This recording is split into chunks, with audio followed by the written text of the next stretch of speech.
सितंबर का महीना हम प्रोस्टेट कैंसर अवेयरनेस के रूप में मनाते हैं और हमारी कोशिश रहती है कि ज़्यादा से ज़्यादा लोगों को इस महीने में प्रोस्टेट कैंसर के बारे में बताएं। प्रोस्टेट एक छोटी सी ग्लैंड होती है जिसका साइज अखरोट के बराबर का होता है और ये यूरिनरी ब्लैडर मतलब पेशाब की थैली के जस्ट नीचे होती है। प्रोस्टेट सिर्फ मेल्स में पाई जाती है, इसीलिए प्रोस्टेट कैंसर सिर्फ आदमियों यानी पुरुषों में होता है। प्रोस्टेट कैंसर काफ़ी कॉमन कैंसर है और इसके सिम्टम्स आमतौर पे यूरिन से रिलेटेड होते हैं, मतलब यूरिन धीरे धीरे आना या आते आते रुक जाना या कभी कभी यूरिन में ब्लड भी आ सकता है। अब जैसे जैसे उम्र बढ़ती है प्रोस्टेट का साइज भी बढ़ता रहता है और इसे हम बोलते हैं सिंपल एनलार्जमेंट ऑफ प्रोस्टेट। सिर्फ सिम्टम के बेसिस पे हम नहीं बता सकते कि ये सिंपल एनलार्जमेंट है या ये प्रोस्टेट में कैंसर है। इसलिए जब भी कभी प्रोस्टेट कैंसर का डाउट होता है तो डॉक्टर सबसे पहले पेशेंट का एग्जामिनेशन करता है जिसे कहते हैं डिजिटल रेक्टल एग्जामिनेशन। इसके बाद एक ब्लड टेस्ट किया जाता है जिसका नाम है PSA, प्रोस्टेट स्पेसिफिक एंटीजन। अगर PSA की वैल्यू बहुत हाई आती है तो हमें कैंसर का डाउट ज्यादा होता है। अगर ऐसा केस है तो हम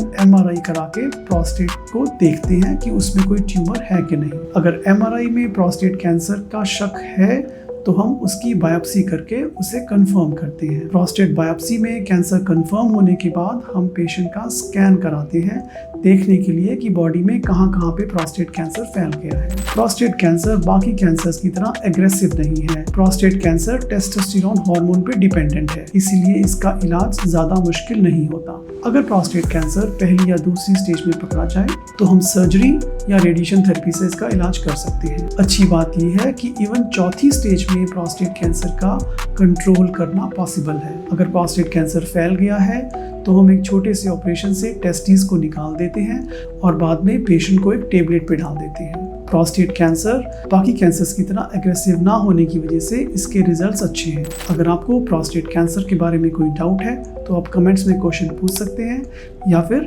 किसी कैंसर स्पेशलिस्ट से कांटेक्ट कर सकते हैं। Thank you.